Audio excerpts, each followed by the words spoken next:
All right. In order to maximize our time, I think we're going to go ahead and get started. My name is Carol Olson, and I am one of the Kellogg Executive Women's Network board members. And we want to welcome you to our event about creating a portfolio career. We would just like to remind everyone, particularly those, if it is your first CUNE event, that we have a LinkedIn group. We also have a regular email that goes out, and we will share with you links so that you can sign up for those and stay in the know about events and news that are coming out of our group. In the next few months, we've got several events planned. We have an International Women's Day celebration. We will have our annual entrepreneurs panel, and we will also bring back, the first time since COVID, our annual wine tasting. So we hope that you can join us for one of those events, and we welcome you again. And I'm going to turn things over to Margie Gauthier, who is another one of our board members. Hi, good afternoon, and again, welcome. So a few comments about today's event. Catherine, whom I will introduce shortly, will be speaking to all of us for the first part of this event. Then you will be split randomly into smaller groups to continue the discussion. Please identify a spokesperson to share with the group after the breakout sessions. Please post any questions you may have as a chat message. We will be watching these messages throughout the event. After today's event, Catherine has graciously gifted each of you a 25-minute one-on-one coaching session to dig deeper and move the needle on whatever topic is top of mind for you. You will receive an email with a link to schedule this session with her. The link to schedule these sessions will be valid until Friday, February 17th. You also will receive a recording of today's event. Finally, you will also receive a survey related to this event by email. We greatly appreciate your input, so please take time to complete this survey. Our theme this year is the power of personal leadership, and today's topic today aligns well with that theme. Catherine Landis is the founder and CEO of Catherine Landis Consulting, a global coaching and advisory firm dedicated to helping leaders get to the next level of greatness by making a lasting positive impact, empowering and inspiring teams, and becoming the best versions of themselves in work and life. Catherine has a proven track record of results leading B2B marketing and sales in large global companies such as American Express and ADP, along with serving as a fractional CMO at fast-growing startups. As an entrepreneur, she understands the struggles that founders face to effectively articulate products and services to their market, particularly when the product is their expertise. She holds an MBA from Kellogg Graduate School of Management, certificate in executive and organizational coaching from Columbia University, BS from Indiana University, and is an associate certified coach by the International Coaching Federation. Catherine is also a faculty member of NYU's Integrated Marketing Graduate Program and mentor for the Stern School of Business Entrepreneurial Leadership Fellowship. Please join me in welcoming Catherine today. Thank you very much, everyone. I am super excited to be here. I will say, the extent that you feel comfortable coming on camera so I can see your faces, I'd really appreciate it. Otherwise, I just look at the black boxes and it's kind of lonely just looking at the black boxes. So I really appreciate it. Thank you for those of you that feel comfortable doing so. So what's my street cred? Why am I here to tell you about portfolio careers? Well, as Margie mentioned, I'm the founder and CEO of Catherine Landis Consulting, a global executive coaching and team coaching firm. I'm a speaker, I'm a consultant, and I'm a professor. When you think about creating a portfolio career or a side hustle, I hear a lot of different motivations for doing so. Anywhere from I want to be my own boss to I want to diversify your income streams. I'd love for you to put it in the chat. What's your motivation to pursue a side hustle or a portfolio career? I'm looking at the chat now. Any brave souls? Manage your own time. Thank you, Tamara. Dr. Jones, thank you. Gifts and talents in other ways. Flexibility, a big one. Contribute, give back, flexibility, balance.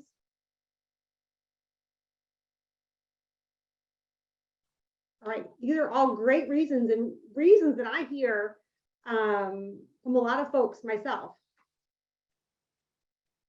So you're not alone, right? When you think about portfolio career, if you type into Google portfolio career, 769 million results come up. Type in site hustle, 163 million come up. So if you're feeling overwhelmed already about where to start, quite normal. So what is so excruciating about monetizing your expertise and selling yourself, right? I sold credit cards at American Express. I slung payroll at ADP. I sold coupons, but it wasn't until I built my own brand and when I had to sell myself, it was like nails in the chalkboard. It was so, so painful because it's all about creating a unique selling proposition. What does your customer care about? What are their problems, their goals, and what can you do to help them reach those? And these problems can be problems that maybe they know they have, or problems that they have they don't know that can be solved. And you want to make it in a way that leads to you. So I'm going to tell you a story about one of my own clients. His name was Tom. Like many reasons that you all put in the chat, he decided to leave corporate America and he decided to open up a leadership consultancy. So Tom went about that. He had, on paper, a great network. He knew a lot of people that would potentially hire leadership consultants. They were the decision makers and they were already familiar with this work. But his business was struggling and he couldn't figure out why. Well, type in consultant on LinkedIn, and you probably wouldn't be surprised that there's 8.2 million people that call themselves consultants. Moreover, 283,000 of those people call themselves leadership consultants. And oh, by the way, Tom's target market, the people that he wanted to hire them, they either didn't know what a leadership consultant was, or they thought it was for people whose leadership was failing, which was certainly not who he wanted to work with. He wanted to work with the Fortune 500 leaders. So you might be asking yourself, how do you package your unique expertise in a way that will monetize, right? Will make you money. There's 5 steps that I'm going to tell you about today. The first step is to understand what are the pain points of your customers. So take out an old, pen and a paper, make a list of 50 or 100 things. What are the reasons why people come to you for your expertise? It doesn't have to be anything fancy, but just think about your friends, family, customers. What are they coming to you for? The more, the better. It could be examples such as, my company doesn't have transparency, so we can't make good financial decisions. Maybe it's, we're entering a new market and no one knows who we are. Or maybe, people come to you because they have low employee morale at their organization. I'm curious, what are some examples of pain points that you solve? You can put those in the chat.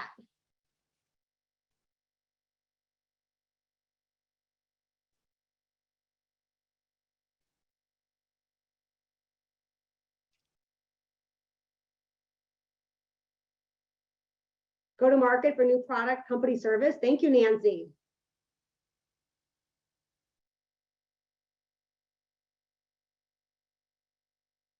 Unsure what key drivers of value are. Thank you, Karen. People don't know where to start when thinking about a career change.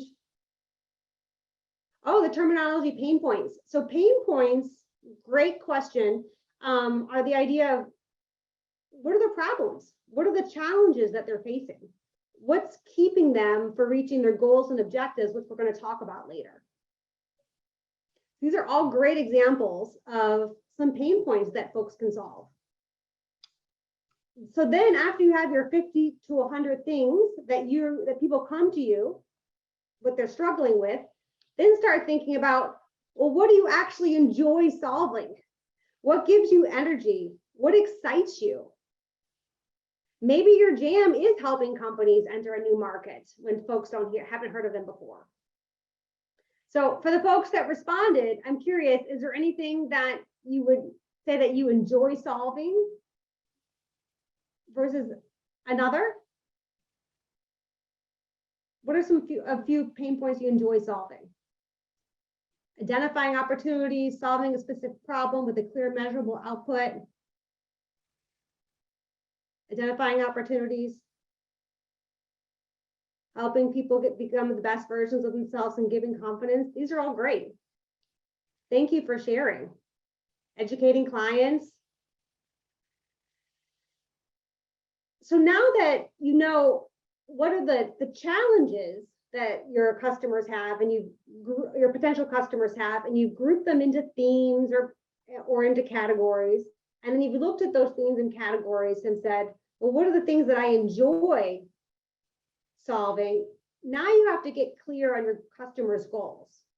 So the goals are the things that they want. The pain points are keeping them from achieving what they want. Okay. And this is where I see a lot of folks trip up when they start a business or they are promoting themselves, is they talk about them. And as you look on LinkedIn or you start seeing things, I want you to put your antenna up. How many times do people start with, I wrote this book because, or I founded this company because? No one cares. What they care about is, how are you going to help me? Once they know how you're going to help me, then they want to know how you wrote why you wrote your book. Then they want to know why you founded the company. But what they're looking for is, why should I listen to you? So as you take a look at those pain points of the things that you can uniquely solve for, what are those flip side? What's that goals and objectives? And if you don't know what the customer's goals and objectives are in their language, ask. It's just like doing an informational interview. Ask your target customer, what keeps you up at night? What's top of mind for you? Have a conversation. Martha, I understand your pain point is a client demand. Understood. Thanks for letting us know. But let's pause here for questions. If you'd like to take yourself on mute or ask a question in chat, let me know. What questions do you have so far?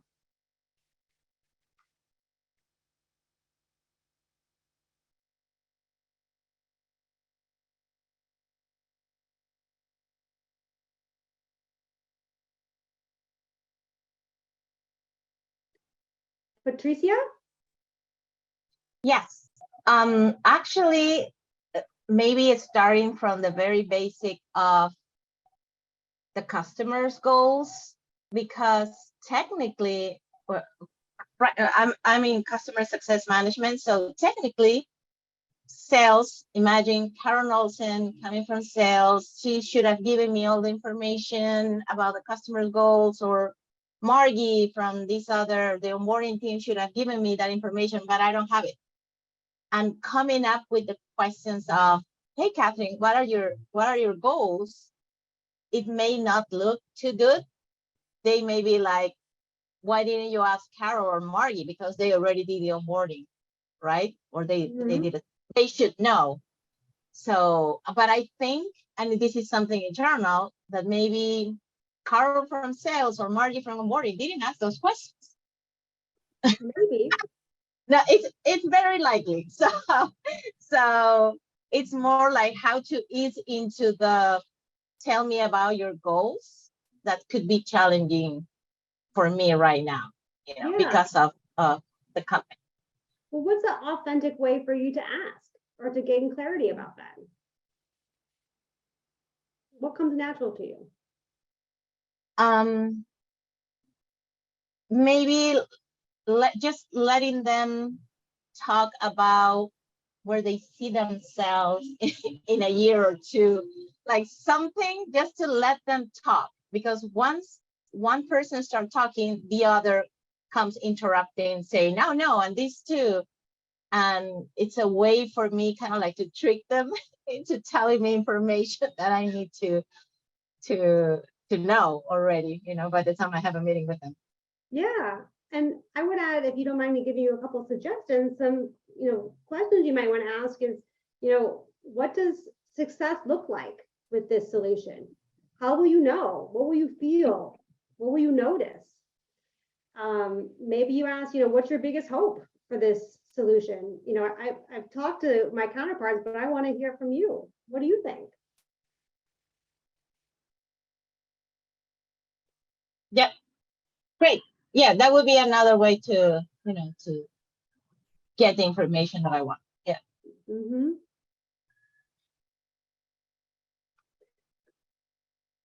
It looks like Stephanie has some very Yes. specific questions.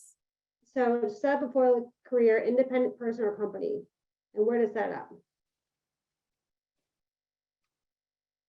Okay, so first question first, how to set up a portfolio career, independent person or company?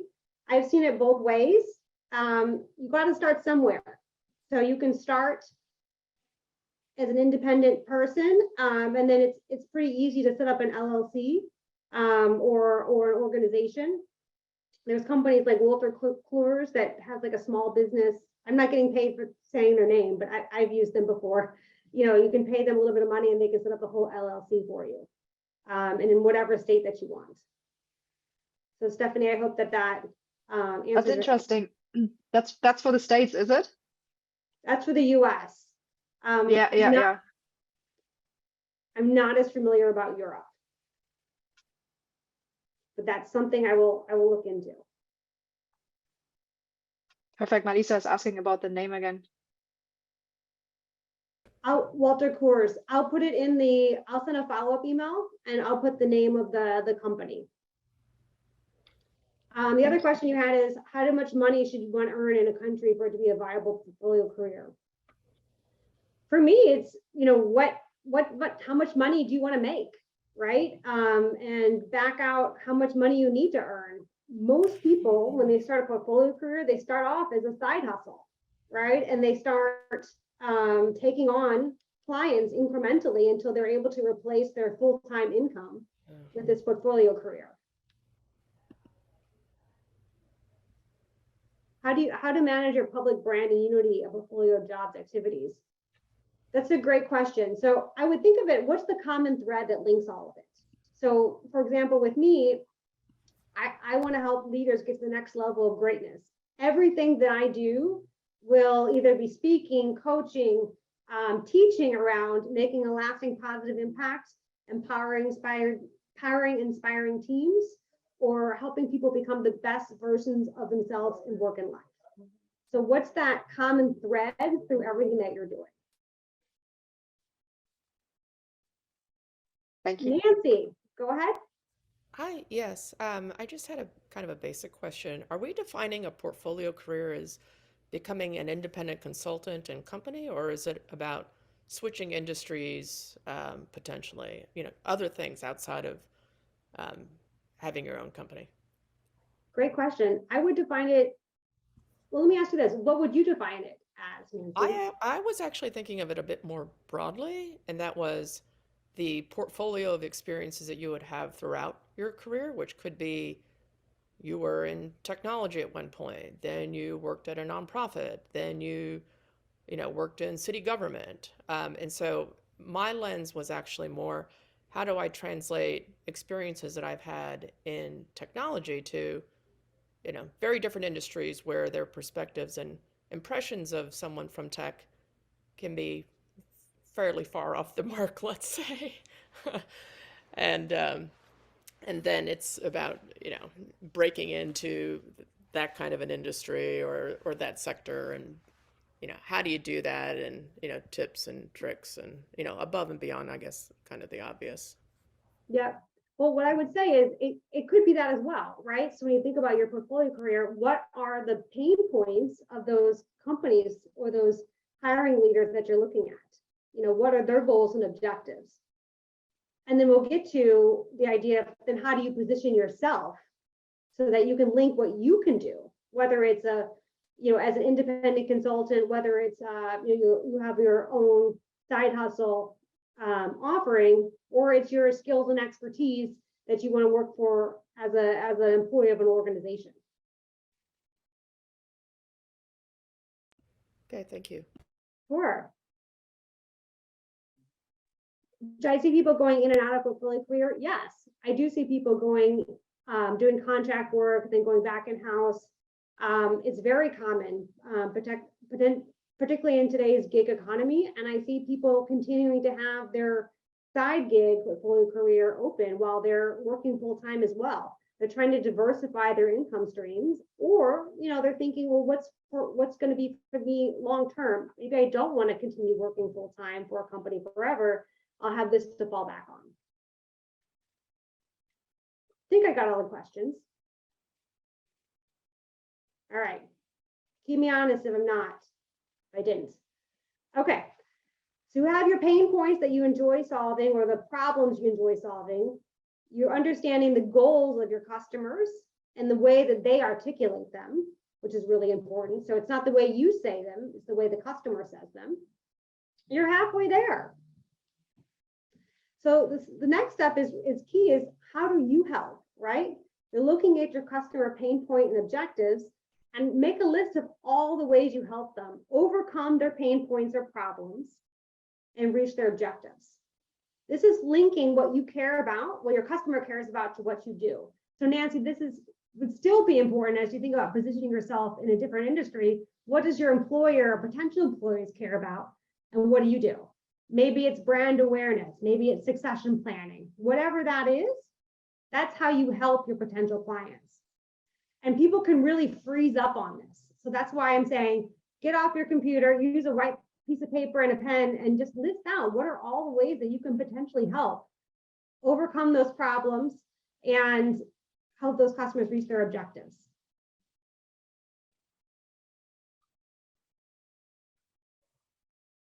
Looking at the see some people going back and forth in chat. So let me ask you, would you please put in the chat some of the ways that you're able to help your potential clients? What comes to mind for you?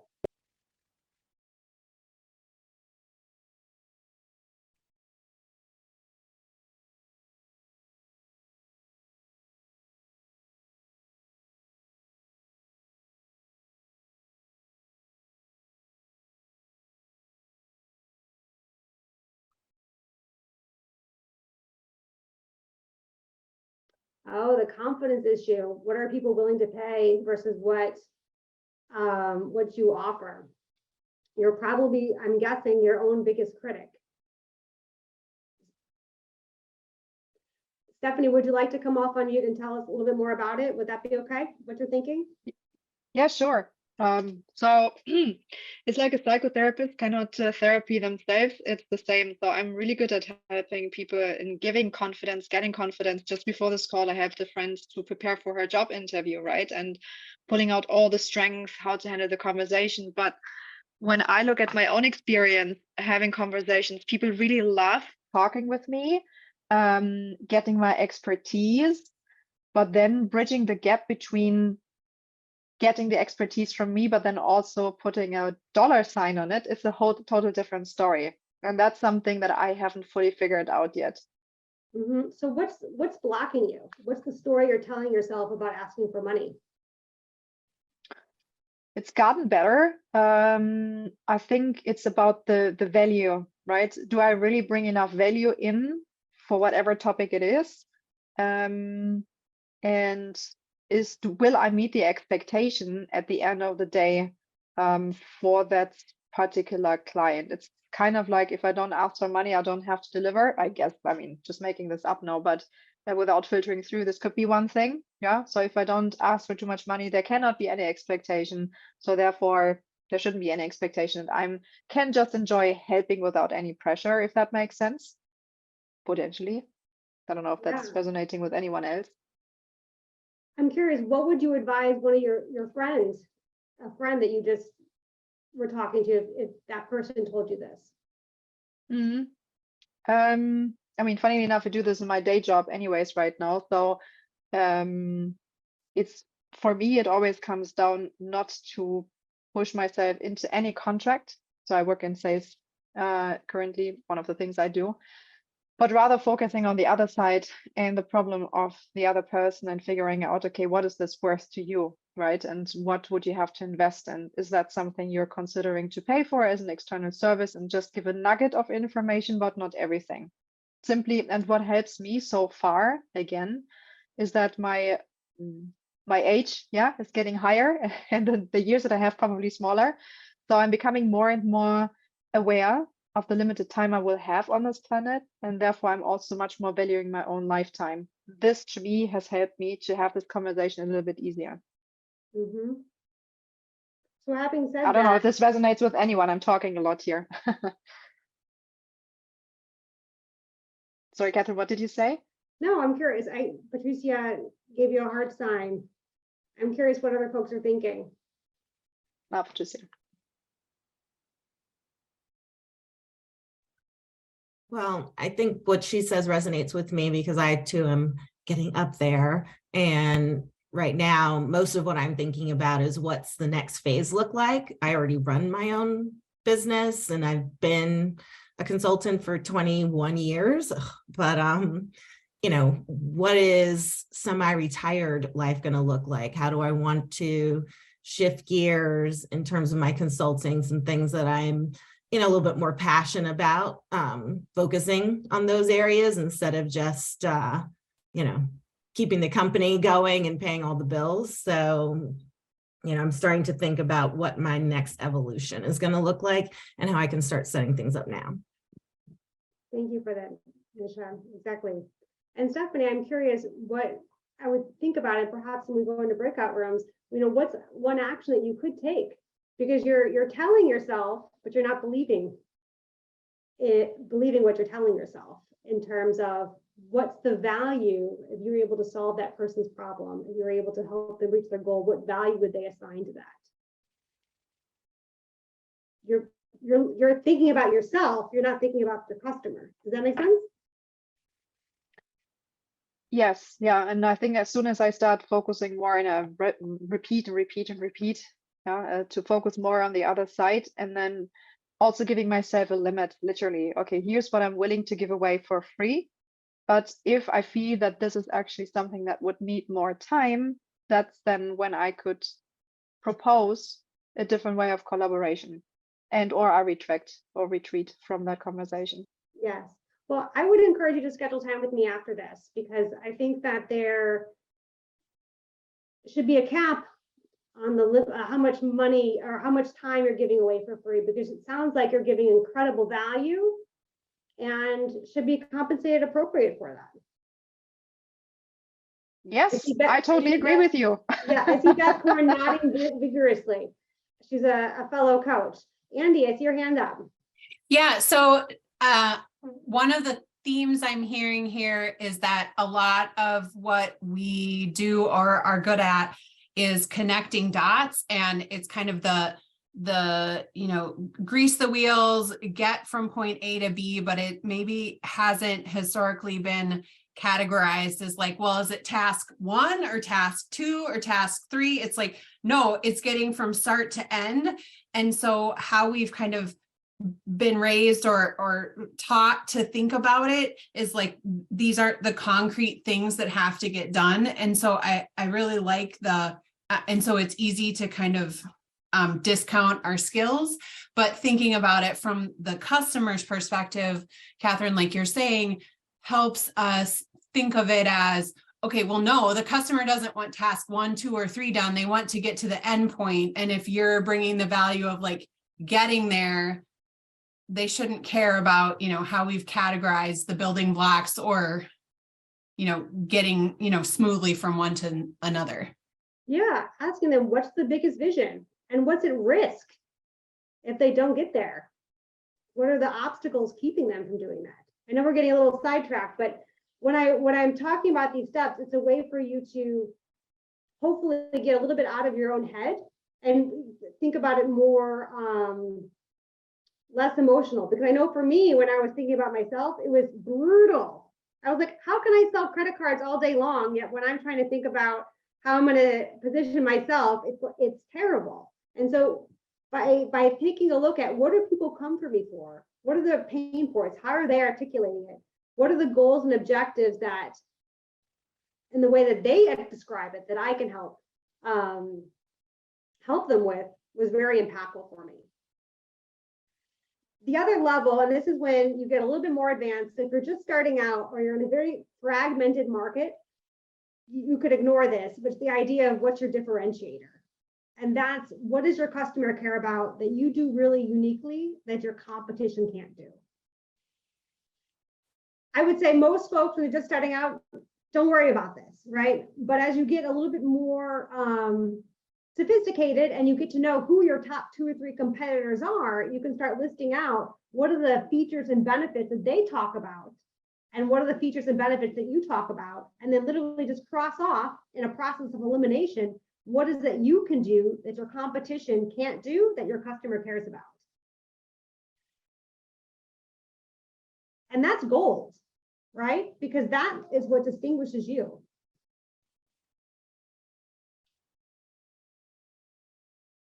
I'm seeing some nods here. I'm just checking the chat.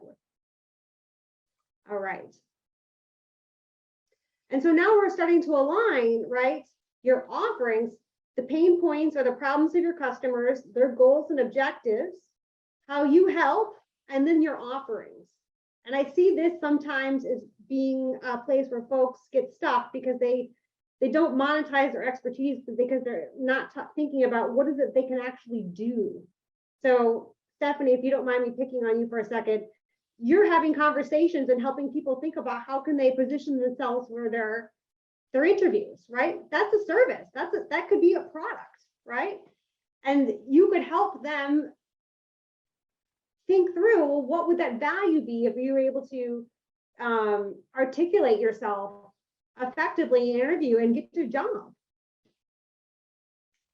So if there's one thing, you know, as you think about leading down this road, the thing that we're driving towards is a script, more or less. And it doesn't have to be like this, but what I found to be very effective is something along the lines of, my clients tell me they want to objective 1, objective 2, objective 3 in their language, right? But yet they're grappling, what's keeping them from reaching those objectives are these pain points, these obstacles. And that's where I come in.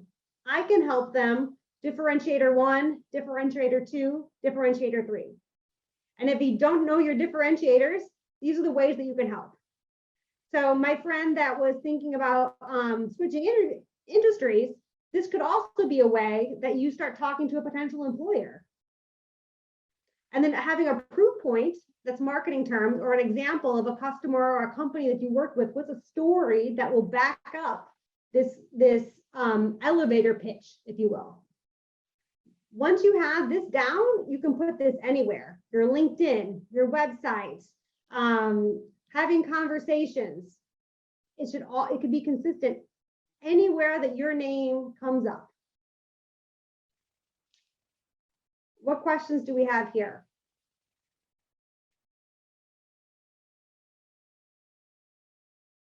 Okay. Oh, Carol. I was just going to say, I think Terry had a comment and I just sort of echoed that. Yeah. But, you know, do you work, increase your experience, get money, or do you say no and then not have the work? So I think it depends, in my own personal opinion, it depends on your situation, right? And I'm paraphrasing on Terry's behalf. She can Yes. unmute and I didn't read the speak up. chat, but you know, if you are new to an industry, say you're new as a consultant, maybe you want to get a couple wins under your belt in exchange for a testimonial, right? Or exchange for something. There needs to be some type of value exchange. You're not just giving information for free, right? What are you willing to get in exchange? What's a barter that might make sense? Maybe you're giving consulting expertise, but then someone else is helping doing SEO for your website. Maybe that's an example, but you also have to think about what can you afford? that answer the question? Sometimes you just need reps under your belt, and like my friend Stephanie, who's probably never going to join a webinar that I've done again because I keep calling on her because she's been so lovely about speaking up. Once she has a couple reps under her belt of getting money for exchange for her expertise, she's going to start to feel more confident and is going to feel more comfortable doing so. I love it. Catherine, this is Terry, if I could interject. Yeah. I have done exactly that and have given away some of my services for either stock options for a startup or plus a positive review, other types of things.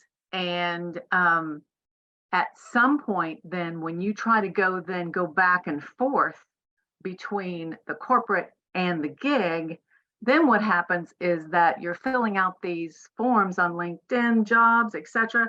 How much are you getting paid? How much do you want to get paid? And you're deflating the amount of money that you possibly had in the corporate environment first, because you're not getting that in the gig economy that you've just now lowered your value. At least that's where I feel like I have gotten to, because I'm trying to go back to corporate from the gig economy or doing my own consulting, where I had jobs, but I wasn't making the income that I needed, right? Yeah. So I think that's a great point. And at least if you live in New York City, employers are not allowed to ask, what are you currently making, right? You can share, what do you expect to make? What are your expectations? What is your salary expectations? And that's why it's a fine line to walk, where you don't want, in terms of exchanging your services for free or this barter system, right? For a limited amount of time. A lot of times those clients, it's hard to ratchet up the price with them. So you're probably going to lose clients as you start increasing your prices, and that's okay, right? Yes, it's okay to lose them, but then you have to go to the next tier of the individuals that will do the payment. And then that's another jump that is a difficult hurdle to make, because then the corporations are saying, why would I hire you? You've just been doing these smaller startups and smaller organizations. Why would a $5 billion company hire you? Or, whatever. Yeah. Why don't you schedule some time with me, Terry? I think we can talk a little bit more. I think that there's a way that you can leverage some of the things you've been doing in your startups, with the startups and the growing companies, with those corporate organizations. Okay, perfect. Now, please take me up on my offer. All right. All right. So the key message here, if you're getting anything out of this, is to speak the language of your customer. There's someone that I follow, her name is Dory Clark. I think she's fabulous. She's written multiple books. She's on LinkedIn, join her newsletter. She always says, how do you know you have a business? When someone pays you, right? And so you need to make sure you're getting money for your services and value. I'll talk back to my client, Tom. He's figured out who his ideal customer is. So Terry, to your point, as you go up to the different ratchet up your price, your ideal customer will probably change. What they care about, those pain points, those goals might shift, and you might need to shift your messaging a little bit as well to make sure that your unique selling proposition resonates with them. And that's what Tom did. And now he's a widely sought after consultant and speaker, because it's not about him. It's about the mindset of your customer. All right. So are there any burning questions right now? Otherwise, we can go into breakout rooms, and I'd invite you to think about, what your biggest takeaway is, and yet what's something you're willing to try. I don't know about you all, but I joined so many webinars, and I'm getting information and I do nothing with it. So let's actually get into a Zoom breakout room and talk about what is it we're willing to try to action. Does that sound okay with everybody? We'll do that for about 10 minutes, then come back together. Find one person that's going to speak on behalf of your group, and we'll go from there.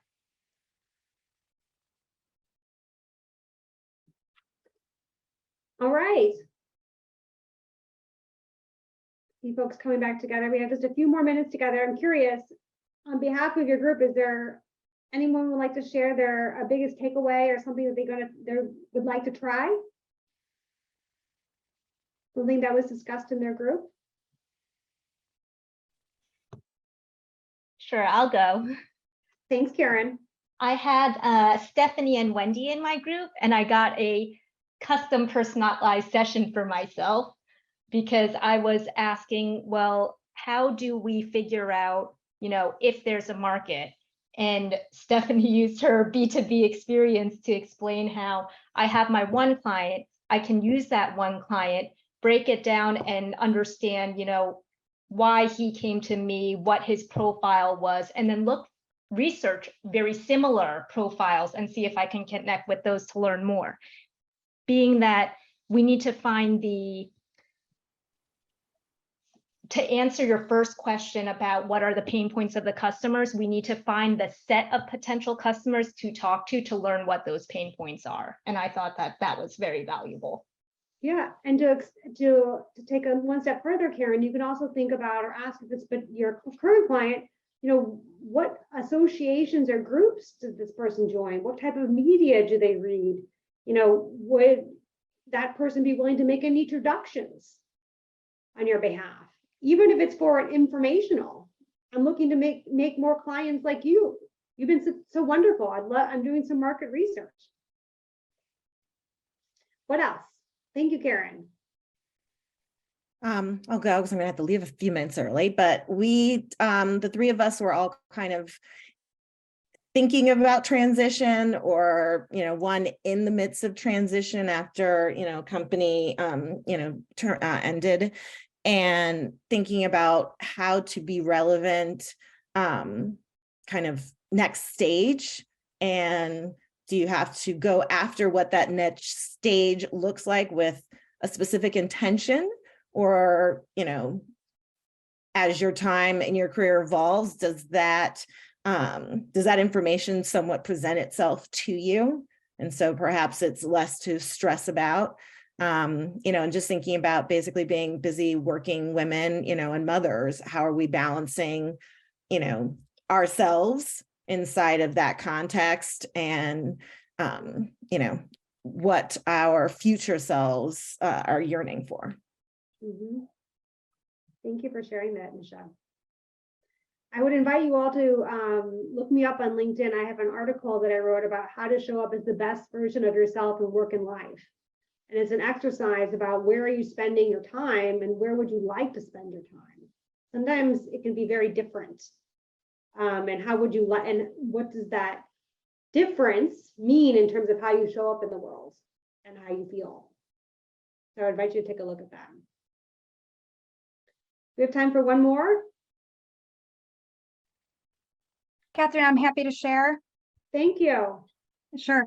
So my perspective, just to give background, is that I recently, in the past year, made a major career shift from a very comfortable corporate banking environment that I was in it for almost 20 years. I pivoted to the executive search industry, where I help find C-suite executives for businesses. And when I entered into this career, what I wasn't expecting is that I would go into a bet on yourself commission structure, certainly with the infrastructure of an amazing organization. But it was against all my instinct to take this kind of risk. But I just couldn't walk away from the opportunity to really fire on all cylinders and be kind of that best version of myself. And I can now say that I'm just like, I'm happier than I've ever been. I'm certainly much happier in the house and a better wife and mother. And I was just sharing in the breakout room that something I've learned from you today is just really to hone in on that like value proposition and the concentric circle of what we're offering clients. I think sometimes I tend to be very general with like, I know my skill sets, I know what people come to me for. And as I'm observing myself in this new role, in this new capacity, I am redefining my brand. And so, I have some homework to do to really sit down and write down those those items that you've suggested and hone in on what specifically differentiates me, in addition to building off the brand of the organization. But to anyone that's looking to make a big move, I'm, look me up on LinkedIn as well, send me a note. I'm happy to chat. It was a multi-month, probably a year journey for me of exploring all different kind of career paths. I'm now, have the privilege of saying I understand the cheesy saying of if you love what you do, it doesn't feel like work. So I just wanted to share that. Wonderful, thank you. And for all of you, I know we're kind of running low on time. I invite you to, if you want to dig deeper, as members of CUNE, I am offering, one-on-one coaching session with me, so you get to experience coaching, but then also dig deeper into this topic. But it's not offered for the rest of my life.